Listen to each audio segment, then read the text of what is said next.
চট্টগ্রামের কালুরঘাট সেতুতে কক্সবাজার থেকে আসা পর্যটকবাহী ট্রেনের সঙ্গে ৮টি যানবাহনের ভয়াবহ সংঘর্ষে ৩ জন নিহত হয়, যেখানে আহত হন অন্তত ৬ জন। এই ঘটনায় বরখাস্ত করা হয়েছে ট্রেনের ৪ কর্মীকে।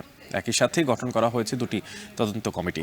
এছাড়া ভোর ৪টা থেকে শুরু করে আবারও ট্রেন চলাচল স্বাভাবিক হয়। এই নিয়ে বিস্তারিত জানার জন্য কালুরঘাট সেতু থেকে যুক্ত হচ্ছেন সহকর্মী কাজী মাহফুজ।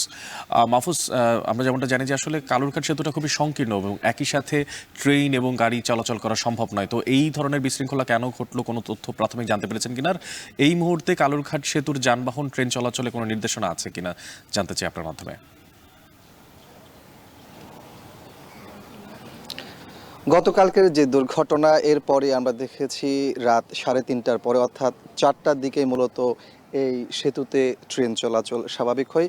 আপনাকে বলে রাখি যে এটি শুধুমাত্র রেল সেতু নয়, এটি একটি সড়ক সেতু। অর্থাৎ যখন ট্রেন চলাচল করে তখন এই সেতুতে অন্যান্য যানবাহন চলাচল বন্ধ থাকে। গতকালকের যে ঘটনা সেটি যদি আমরা একটু বিশ্লেষণ করি, সেক্ষেত্রে আমরা কয়েকটি পক্ষের সাথে কথা বলেছি। মূলত এই সেতুটিকে ডেথ স্টপ সেতু হিসেবেই রেলওয়ের পক্ষ থেকে চিহ্নিত করা হয়েছে। আর ডেথ স্টপ সেতুর বৈশিষ্ট্য হচ্ছে যখন এই সেতু দিয়ে ট্রেন চলাচল করবে তখন আগে সেতুর সামনে এসে ট্রেনটিকে থামতে হয়। থামার পরে যিনি চৌকিদার থাকেন সেই চৌকিদারের রেজিস্টার বইয়ে ট্রেনের চালককে সিগনেচার করে তারপর ১০ কিলোমিটার গতিতে এই সেতুতে ট্রেন চলাচল করতে হয়। কিন্তু গতকালকে বলা হচ্ছে যে এই ডেথ স্টপ সেতুর সম্মুখে এসে ট্রেনটি না থেমে সরাসরি সেতুর উপর চলে আসে। অর্থাৎ বলা হচ্ছে যে এখানে সিগনেচার রেজিস্টার বইয়ে সিগনেচার না করে চলে আসাতেই মূলত এই দুর্ঘটনা ঘটেছে এবং এতে ৩ জনের প্রাণহানি হয়। পাশাপাশি ৬ থেকে ৭ জন মতো আহত হয়েছে। যারা আহত হয়েছে তারা এখন চট্টগ্রাম মেডিকেল কলেজ হাসপাতালে চিকিৎসাধীন রয়েছেন।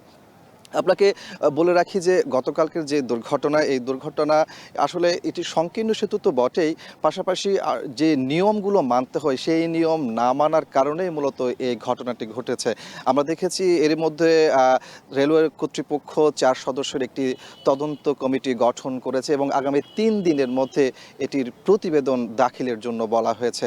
পাশাপাশি এখানে ৪ জন রেলকর্মীকেও বহিষ্কার করা হয়েছে সাময়িকভাবে। তো বলা যায় যে আসলে রেল কর্তৃপক্ষ পাশাপাশি আরও একটি তদন্ত টিম গঠন করছে ফায়ার সার্ভিস। মূলত এই দুটি তদন্ত কমিটির প্রতিবেদনের ভিত্তিতেই আসলে জানা যাবে কার গাফিলতিতে মূলত এমন দুর্ঘটনা ঘটেছে। যদিও এখানে অনেকে বলছেন যে যারা এই সেতুতে অন্যান্য যান নিয়ে চলাচল করেন তারাও কিন্তু অনেকটা বেপরোয়া থাকে, বিশেষ করে মোটরসাইকেল এবং থ্রি হুইলারে যারা যাতায়াত করেন, যারা থ্রি হুইলার চালান তারাও কিন্তু অনেকটা বেপরোয়া থাকে। তো সব কিছু মিলে বলা যায় যে ট্রেনেরও যেমন গাফিলতি থাকতে পারে, পাশাপাশি যারা অন্যান্য যানবাহন দিয়ে পারাপার করেন, সেতু পার হয়, তাদেরও গাফিলতি থাকতে পারে। তো এ ছিল আমার কাছে চট্টগ্রামের কালুরঘাট সেতু থেকে